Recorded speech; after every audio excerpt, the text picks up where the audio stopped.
जो कुछ गाजा में हो रहा है, जो कुछ गाजा में हो रहा है, मेरे अजीज दोस्तों और बुजुर्गों, अपने सीनों पर हाथ रखकर सोचो। अपनी औलाद अगर सामने है तो उनको देखकर अपने दिमागों पर जोर डालकर सोचो कि गाजा में खून रेजी हो रही है, गाजा में नस्ल कशी हो रही है, गाजा में मीडिया ने रिपोर्ट किया कि 6 दिन के अंदर 6000 बम ज़ायनिस्ट ताकतें बरसाई हैं। इजराइल गाजा में एक छोटी सी जगह है, गाजा 20-21 लाख की, 6 दिन में 6000 बम गाजा पर गिराए गए हैं।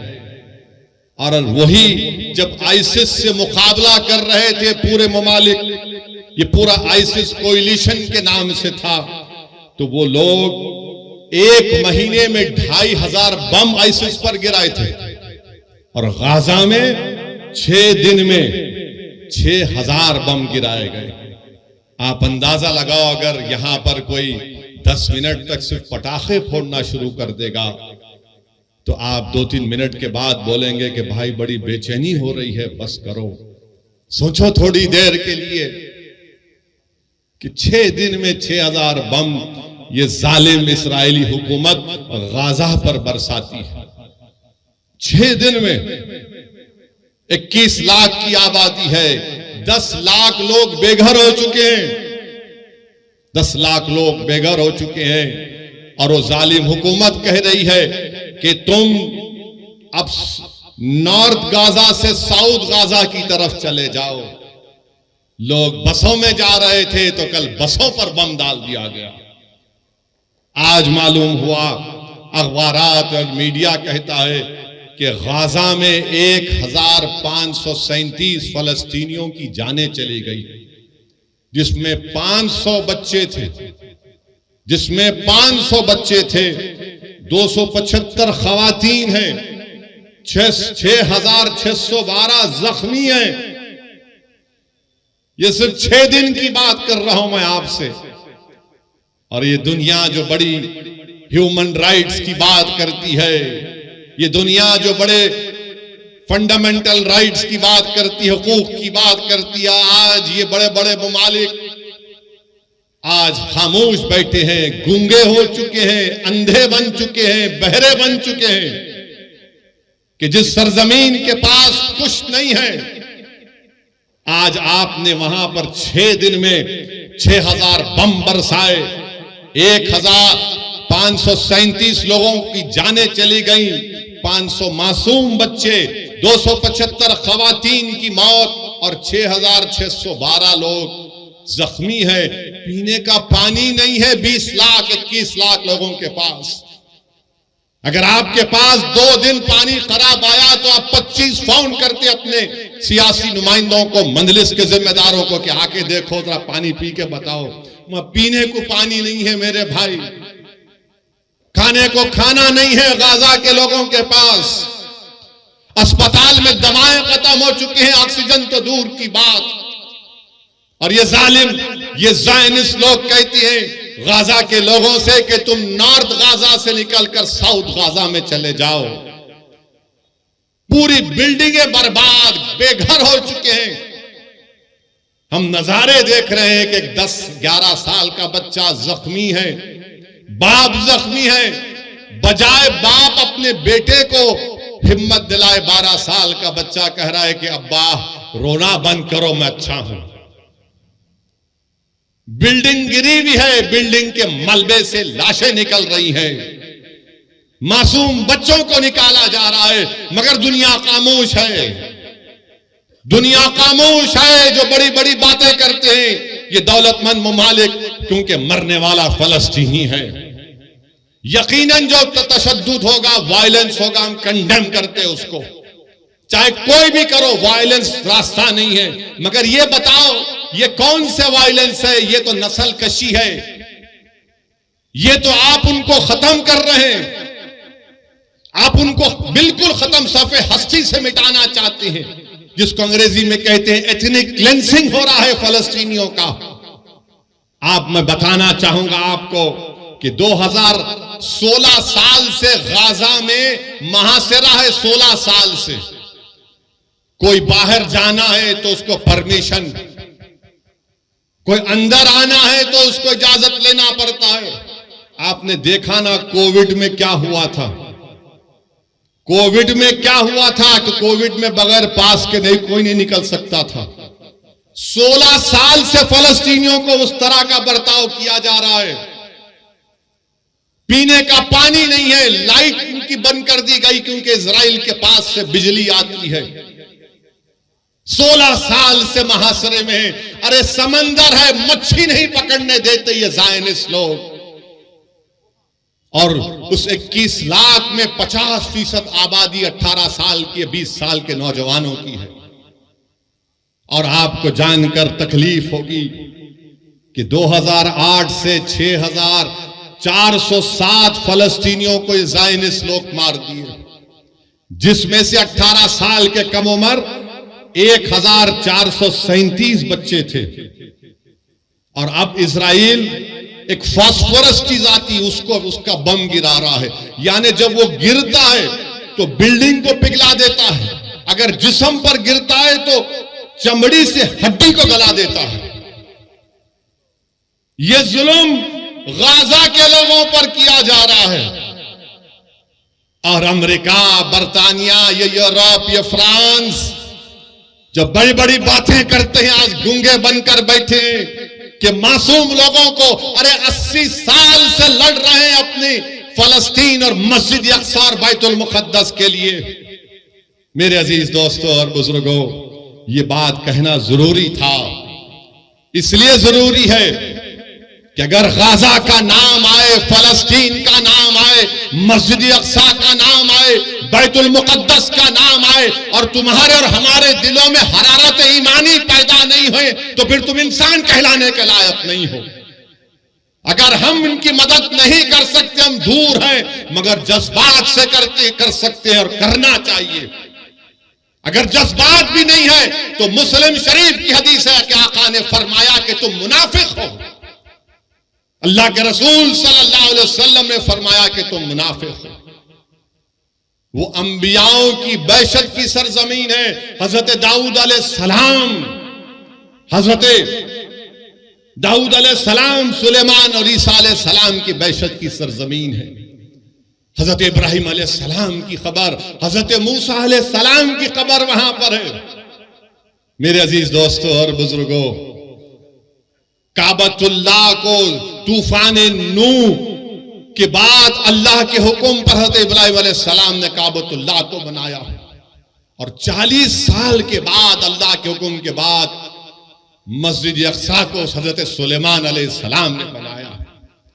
और दुनिया को हम बताना पड़ेगा कि हमारा रिश्ता फलस्तीन से, गाजा से, मस्जिद अक्सा से, बैतुल मुक़द्दस से क्या है। जब तक कुरान में वो आयात है कि असरा में अब नहीं, जब तक कुरान में ये सूरा रहेगा, सुबह क़यामत तक हमारा रिश्ता फलस्तीन और गाजा से रहेगा। मेरे अजीज दोस्तों और बुजुर्गों, आपने हदीस शरीफ सुनी कि रसूल अल्लाह सल्लल्लाहु अलैहि वसल्लम से एक सहाबी रसूल ने पूछा, या रसूल अल्लाह सल्लल्लाहु अलैहि वसल्लम, क्या हशर के मैदान में हम आपको पाएंगे? अल्लाह के रसूल सल्लल्लाहु अलैहि वसल्लम ने फरमाया कि हाँ, तुम मुझे हशर के मैदान में पाओगे। कहां होगा हशर का मैदान? इसी सरजमीन पर हशर का मैदान होगा, इसी फलस्तीन पर हशर का मैदान होगा। फिर आका से पूछा गया सल्लल्लाहु अलैहि वसल्लम से कि दूसरी जगह कहां पर हम आपको पाएंगे? रसूल अल्लाह सल्लल्लाहु अलैहि वसल्लम ने फरमाया कि मैं आबे कौसर पर रहूंगा, मेरी उम्मत प्यासी होगी, मैं मेरी उम्मत की प्यास को बुझाऊंगा। कहां होगा हौज़े कौसर? इसी फलस्तीन से लेकर मदीने तक हदीस में आया। उलमा किराम बैठे हैं, पूछ लो आप। मेरे अजीज दोस्तों और बुजुर्गों, ये वो मुबारक सरजमीन है कि कुरान में लफ्ज बारक ना 5 मरतबा आया तो अल खुद है वो। चाहे सूर्य असरा हो, सूर्य जितने भी 4-5 सूरों में जिक्र आया, 5 जगह पर लफ्ज बारकना का मतलब खुद। अल्लाह के रसूल सल्लल्लाहु अलैहि वसल्लम ने फरमाया कि बड़ी खूब जगह है, ये बड़ी खूब जगह है। तो सहाबा ने पूछा रसूलुल्लाह सल्लल्लाहु अलैहि वसल्लम क्यों? तो रसूलुल्लाह सल्लल्लाहु अलैहि वसल्लम फरमाया कि यहां पर फरिश्ते अपने पर बिछा कर बैठते हैं, यहां पर फरिश्ते अपने पर बिछा कर बैठते हैं। रसूलुल्लाह सल्लल्लाहु अलैहि वसल्लम ने फरमाया कि मीजान लगेगा, यह हिसाब किताब की जगह है। मेरे अजीज दोस्तों और बुजुर्गों, इमाम अहमद ने यह हदीस शरीफ लिखी अपने मसनद में कि अल्लाह के रसूल सल्लल्लाहु अलैहि वसल्लम ने फरमाया कि मेरी उम्मत में गिरोह रहेगा जो सुबह क़यामत तक हक की तरफदारी करेगा, जो सुबह क़यामत तक हक की तरफदारी करेगा, बातिल ताकतों से मुकाबला करता रहेगा। उनके पास दौलत नहीं होगी मगर हक की तरफदारी करते रहेंगे कि क़यामत भी आ जाएगी।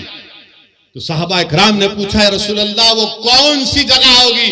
तो आक़ाए दो आलम सल्लल्लाहु अलैहि वसल्लम ने फरमाया अल खुद्स, अल खुद्स, अल खुद्स। मेरे अजीज दोस्तों और बुजुर्गों, इसीलिए हमको अपने सीनों में गाजा के अवाम की तकलीफ को महसूस करनी चाहिए। वो जो 500 बच्चे मरे, तकलीफ को महसूस करो। वो तुम्हारी औलाद तो नहीं है, मगर सोचो अगर तुम्हारी औलाद मर जाती।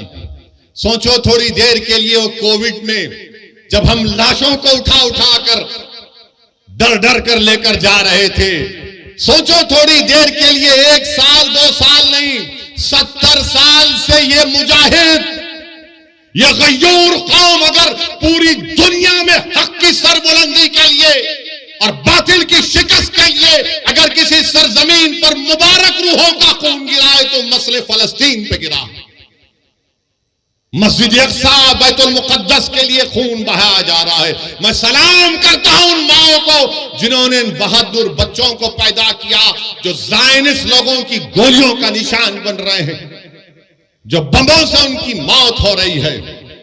मगर दुनिया ये जान ले कि जब तक हम जिंदा है दुनिया जिंदा है, जब हम नहीं तो दुनिया भी नहीं। याद रखो, मौत से डरने वाले हम नहीं, हम अपना मुकद्दर लिखा कर लाए हैं कि अल्लाह मेरी जिंदगी में लिख चुका है, तुम्हारी जिंदगी में लिख चुका है।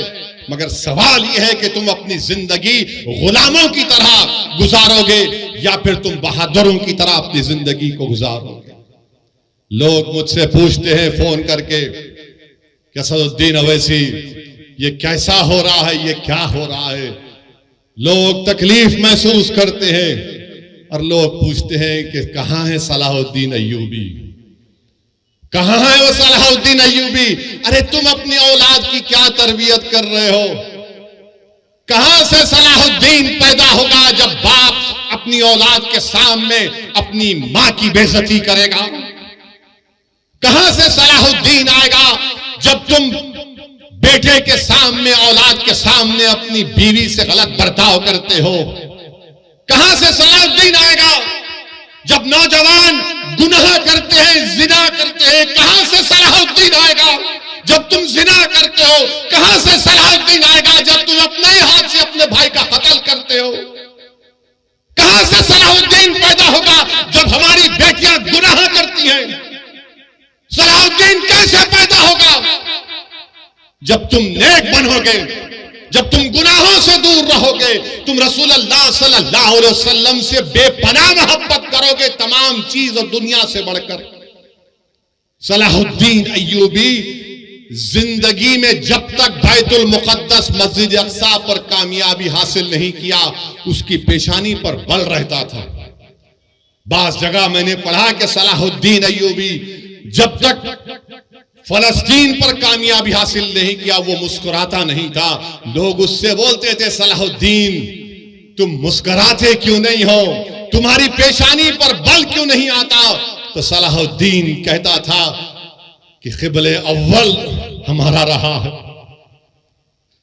17 साल रसूलुल्लाह सल्लल्लाहु अलैहि वसल्लम ने क़िबला बनाया, वो जगह जहां पर आक़ा दो आलम सल्लल्लाहु अलैहि वसल्लम जमीन से आसमानों पर अल्लाह का जाकर दीदार करे, उस जगह पर जब तक हम कामयाबी हासिल नहीं करते सलाहुद्दीन कैसे मुस्कुराएगा? सलाहुद्दीन के पेशानी से बल कैसे जाएगा जब क़िबले अव्वल मेरे साथ नहीं है? मेरे अजीज दोस्तों, बुजुर्गों, नौजवानों, तुम आज आराम से हैदराबाद में बैठे हो, तुम्हारे घरों पर बम नहीं गिर रहे हैं, तुम्हारे भाइयों का कत्ल नहीं हो रहा है, तुम बेघर नहीं हुए हो अल्हम्दुलिल्लाह। मगर गाजा के गरीब लोग 21 लाख की आबादी में 10 लाख बेघर हो चुके हैं। और ये जालिम इजरायली हुकूमत चाहती है कि इन तमाम गाजा के लोगों को खाली करा दिया जाए और उसको सिक्योरिटी जोन बनाकर इनको सीनाई के सहरा में ले जाकर छोड़ दिया जाए। कोई दुनिया खामोश है, सन्नाटा है। अरे जिसने मारे उनको देखो, मगर इन गाजा के गरीबों ने तुम्हारा क्या बिगाड़ा था? मीडिया में एक तरफा रिपोर्टिंग कि ऐसा हुआ, वैसा हुआ, फुला हुआ। अरे कभी तुमने देखा 70 साल से इजराइल ऑक्यूपायर है, इजराइल ऑक्यूपायर है, फलस्तीन ऑक्यूपाइड टेरिटरी है। ऑक्यूपेशन तुमको नहीं दिखता, जुल्म तुमको नहीं दिखता। बताओ, जिसके पास कमजोर है, जालिम जुल्म कर रहा है तो जालिम का साथ दिया जा रहा है, और जिसको बेघर कर दिया गया। आपको मालूम कब मसला पैदा हुआ? 1918 में। समझाने के लिए कह रहा हूं नौजवानों, जब तुम अब बड़े हो गए, ये मुस्तकबिल तुम्हारा है नौजवानों। 1918 में यही ज़ायनिस्ट लोग वहां पर गए, बरतानिया से साजबाज किया और 1918 से फलस्तीनियों को भगाने का प्रोग्राम बनाया। और फिर 13 मई 1948 में 18 से लेकर 48 तक फर्स्ट वर्ल्ड वॉर हुई। उसके बाद से तरीके से, साजिशों से फलस्तीनियों को मारा गया, भगाया गया। और उसके बाद क्या हुआ? 20-25 साल के अरसे में, जिसको फलस्तीन की तारीख में नकबा कहते हैं, कितने लोग बेघर हो गए? 1.5 करोड़ फलस्तीनियों को भगा दिया गया। और फिर 67 की जंग हुई तो हमने मस्जिद अक्सा को खो दिया, उस मुबारक जगह को खो दिया जहां पे आकाए दो आलम सल्लल्लाहु अलैहि वसल्लम तमाम रसूलों और नबियों की नमाज इमामत की थी। और उस वक्त से वो फलस्तीनी लड़ रहे हैं। फलस्तीन का मसला सिर्फ अरबों का मसला नहीं, फलस्तीन का मसला सिर्फ मुसलमानों का मसला नहीं, फलस्तीन का मसला हर उस इंसान का मसला है जो इंसाफ चाहता है, जो इंसाफ चाहता है। और जो पूछते हैं कि सलाहुद्दीन कहां आएगा? अरे सलाहुद्दीन को आने के लिए तुमको नेक बनना पड़ेगा। जब ईसाइयों ने मस्जिद अक्सा और बैतुल मुक़द्दस पर कब्जा किया, क्रूसेडर्स ने एक दिन में 70,000 मुसलमानों का कत्लेआम हुआ। उनके घोड़े गिर जाते थे, इतना खून था। मगर जब सलाहुद्दीन अय्यूबी ने फलस्तीन बैतुल मुक़द्दस पर कामयाबी हासिल की और तमाम ईसाई लोग जमा हुए, बोले कि सलाहुद्दीन अब तुम हमसे क्या करोगे? तो सलाहुद्दीन अय्यूबी ने कहा कि मैं वो नहीं करूंगा जो तुमने किया था। मैं रसूल अल्लाह सल्लल्लाहु अलैहि वसल्लम के गुलामों का गुलाम हूं, तुमको मैं माफी देता हूं, जाओ, तुम्हारी जान को भी कोई हाथ नहीं लगाएगा। यही सलाहुद्दीन अय्यूबी के पास एक कबीला था जो दीन इस्लाम को कबूल नहीं करता था। सलाहुद्दीन अय्यूबी ने जोर जबरदस्ती नहीं की। एक कबीले की एक औरत आई सलाहुद्दीन अय्यूबी के पास और आकर कहा कि सुल्तान, मेरे 4 बच्चे गायब हैं, मेरे बच्चों को वापस लेकर आओ। Salahuddin Ayyubi Fatih फलस्तीन, Fatih Betul मुक़द्दस उठता है, अपने जिस्म पर जर्रा पहनता है, तलवार उठाता है। वो औरत खातून कहती है, कहां जा रहे सुल्तान? तो कहा, तेरे बच्चों को तलाश करने जा रहा हूं। वो हैरान होकर पूछती, आप जाएंगे मेरे बच्चों के लिए? बोले, हाँ, तेरे बच्चे मासूम हैं। फजर को निकलता सलाहुद्दीन अय्यूबी जहर हो जाती है। जहर से असरते करीब जब सलाहुद्दीन अय्यूबी इन बच्चों को देखता है, बच्चे डरे हुए हैं, सहमे हुए हैं, उनको गोद में उठाकर अपनी माँ के पास जब लेकर आता है तो बच्चे उसमें से जो बड़ा उम्र का बच्चा था 13-14 साल का, वो फरते मसरत में अपनी माँ की तरफ दौड़ता है कि अम्मा अम्मा। तो उस माँ ने क्या किया, उस माँ ने उस बच्चे के मुंह पर एक जोरदार तमाचा मारा और कहा कि जा सलाहुद्दीन के कदमों में गिर जा, ये वो नबी मोहम्मद सल्लल्लाहु अलैहि वसल्लम का गुलाम है, अगर ये ऐसा है तो उसका रसूल कैसा रहमत वाला होगा। ये सलाहुद्दीन अय्यूबी था। मेरे अजीज दोस्तों और बुजुर्गों, नौजवानों, इसीलिए कह रहा हूं कि तुमको नेक बनना पड़ेगा। और याद रखो इस बात को, जब तुर्कों की हुकूमत थी, सल्तनत उस्मानिया की हुकूमत थी, तुम्हारा ख्याल यह है कि तुम्हारा मिजाज ये है कि तुम अपने फोनों पर, टीवी पर अर्तुगरुल देखकर खुश हो जाते, तुम उस्मान का सीरियल देखकर खुश हो जाते। मगर क्या तुमको मालूम कि जब तक 400 साल तुर्कों की हुकूमत थी, मस्जिद अक्सा हमारे पास थी, मगर जब तुर्कों से इख्तिदार, इत्तेहाद जब कमजोर हुआ, कबीलों की बुनियाद पर, असबियत की बुनियाद पर जब इत्तेहाद पारा पारा हो गया, तो सबसे पहली चीज जो हमारे हाथ से चले गई वो मस्जिद अक्सा और बैतुल मुक़द्दस हमारे हाथ से चला गया। इसीलिए मेरे अजीज दोस्तों और बुजुर्गों, इत्तेहाद को मजबूत रखो। याद रखो, तुमको हम तमाम, मुझसे तुमको नफरत होगी, मगर मेरी और तुम्हारी ख्वाहिशों से ज्यादा और अहमियत का काम इत्तेहाद है। असदुद्दीन ओवैसी यकीनन कमजोर है, मगर याद रखो ये इत्तेहाद तुम्हारे लिए और मेरे लिए, आने वाली नस्लों के लिए जरूरी है। हमने इत्तेहाद को खोया तो मस्जिद अक्सा निकल गई हमारे हाथ से, मस्जिद अक्सा हमारे हाथ से निकल गई। तो इत्तेहाद को मजबूत रखो। बुजुर्गों, नौजवानों, मेरी इज्जतदार मां और बहनों, इस गुनाहगार की गुजारिश यही है कि अपने इत्तेहाद को मजबूत रखो। तुम्हारा इत्तेहाद कमजोर होगा तो ये तारीख तुमको बता रही है कि हमने क्या खोया। हमने क़िबले अव्वल को खो दिया। मगर लाखों सलाम वो गाजा के बहादुरों पर, जो गाजा के बहादुरों पर जो आज भी लड़ रहे हैं, कल भी लड़ेंगे। मगर हम हमारे वजीर आजम से कहना चाहेंगे कि मोदी जी रोको जो गाजा में जुल्म हो रहा है फलस्तीनियों पर। आपने कहा कि India stands in solidarity with the Palestinian people, तो सॉलिडारिटी दिखाओ। रोको उन लोगों को। 21 लाख में से 10 लाख लोग बेघर हो चुके हैं।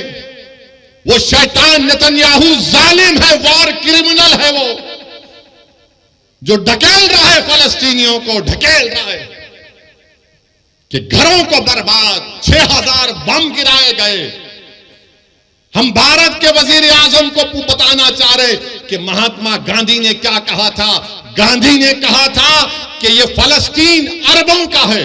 जिस तरह अंग्रेजों के लिए बर्तानिया है, फ्रेंच के लिए फ्रांस है, ये अरबों की जमीन है, ये अरबों की जमीन है, गांधी ने कहा था। मगर अफसोस की बात यह है कि आज हमारी हुकूमत खामोश बैठी हुई है। क्यों खामोश बैठी हुई है? अगर हम पूरी दुनिया में एक सुपर पावर बनना चाहते हैं, अगर हम अक़वाम मुत्तहिदा की सिक्योरिटी काउंसिल में मेंबरशिप चाहते हैं वोटिंग राइट के साथ, तो फिर हमारी हुकूमत को, हमारे मुल्क को ये जो वार क्राइम्स इजराइल कर रहा है उसकी मजम्मत करनी चाहिए। जो फलस्तीनियों को गाजा से निकाला जा रहा है उनकी मदद करनी चाहिए, रोकना चाहिए। अरे उनको पानी दो, दवा दो, लाइट दो। ये कौन सा जुल्म है कि तुम उनको मार रहे हो? बेहतरीन से बेहतरीन हथियार अमेरिका दे रहा है, अरे आप इन पर हथियार बरसा रहे। मेरे अजीज दोस्तों और बुजुर्गों, अभी हमारे मुल्क के चीफ मिनिस्टर ने कह दिया क्या कहा उन्होंने कि अगर कोई फलस्तीन का नाम लेगा तो उसको बुक कर दो। सुनो मुख्यमंत्री, मैं फलस्तीन का झंडा तिरंगे के साथ लगा के आया। मैं फलस्तीन के लिए खड़ा हूं और खड़ा रहूंगा इंशाअल्लाह ताला। फलस्तीन सिर्फ मुसलमानों का अरबों का मसला नहीं, फलस्तीन इंसानियत का मसला है। और हम उस बाबा मुख्यमंत्री से कहना चाहेंगे, अगर आपको केस बुक करना है तो विजारत खारजा MEA पर केस बुक करना पड़ेगा। अगर कई यूपी में मोदी जी आ गए तो उन पर भी केस बुक करना पड़ेगा आपको। मेरे अजीज दोस्तों और बुजुर्गों, मेरी आप तमाम से गुजारिश है कि अपनी दुआओं में इन गाजा के मजलूमों के लिए दुआ करिए। हम इस मुबारक शब में अल्लाह से दुआ करते हैं कि अल्लाह तुझे तेरे हबीब मोहम्मद मुस्तफ़ा सल्लल्लाहु अलैहि वसल्लम का वास्ता तो इन गाजा के लोगों की हिफाजत फरमा दे। अल्लाह हम तुझसे तेरे हबीब का वास्ता देकर भीख मांगते हैं, या अल्लाह इनकी जानों और माल की हिफाजत फरमा। परवरदिगार इनकी गैब से मदद फरमा। या अल्लाह तेरे हबीब का इरशाद है कि सुबह क़यामत तक एक गिरोह रहेगा जो हक की तरफदारी करेगा। या अल्लाह उस सरजमीन पर जहां पर हशर का मैदान होगा, या अल्लाह उस सरजमीन पर जहां पर आबे कौसर होगा, या अल्लाह उस सरजमीन पर जहां पर मीजान होगा, या अल्लाह जिस सरजमीन पर पूरों को तू इकट्ठा करेगा, परवरदिगार वहां पर जालिम जुल्म कर रहा है। या अल्लाह मदद फरमा गाजा के लोगों की। अल्लाह गाजा के लोगों की हिफाजत फरमा। परवरदिगार तुझे तेरी रहमत का वास्ता अल्लाह तू रहम फरमा दे। अल्लाह तेरे आपके पास 70 माओं की मोहब्बत है। परवरदिगार जो हजारों की तादाद में लोग मर रहे हैं, जो बच्चे मर रहे हैं, अल्लाह उन माँ बाप को हिम्मत दे। अल्लाह उनकी हिफाजत फरमा।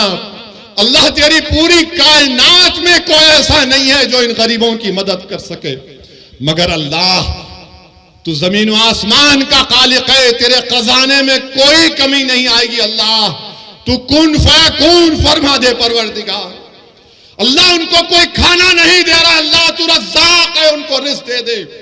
अल्लाह कोई इनको पानी नहीं दे रहा, तो आसमानों से बारिश को बरसा दे। अल्लाह इनके पास दवा नहीं है, तू शाफी है, अल्लाह उनकी शिफात फरमा दे। परवरदिगार आज इस जमीन पर जो लोग हक के लिए काम कर रहे हैं उनकी मदद फरमा। अल्लाह जालिमों के जुल्म से छुटकारा दिला दे। अल्लाह तशद्दुद को खत्म कर दे। हमारी अल्लाह से दुआ है कि अल्लाह नबी करीम सल्लल्लाहु अलैहि वसल्लम के सदक़े तोफ़ैल में फ़लस्तीनियों की मदद फरमा। अल्लाह उस इलाके को अमन का गहवारा बना दे। अल्लाह उस इलाके को अमन का गहवारा बना दे। अल्लाह हमारे मुल्क में अमन को मजबूत फरमा दे। अल्लाह हमारे जान और माल और ख़ास तौर से या अल्लाह हमारे ईमान की हिफाजत फरमा। अल्लाह हमारे ईमान की हिफाजत फरमा। परवरदिगार जब तक तू हमको जिंदा रखेगा, मेरे मौला तुझे तेरी रहमत का वास्ता, तेरे हबीब का वास्ता, हम झुके तो सिर्फ तेरे सामने झुके।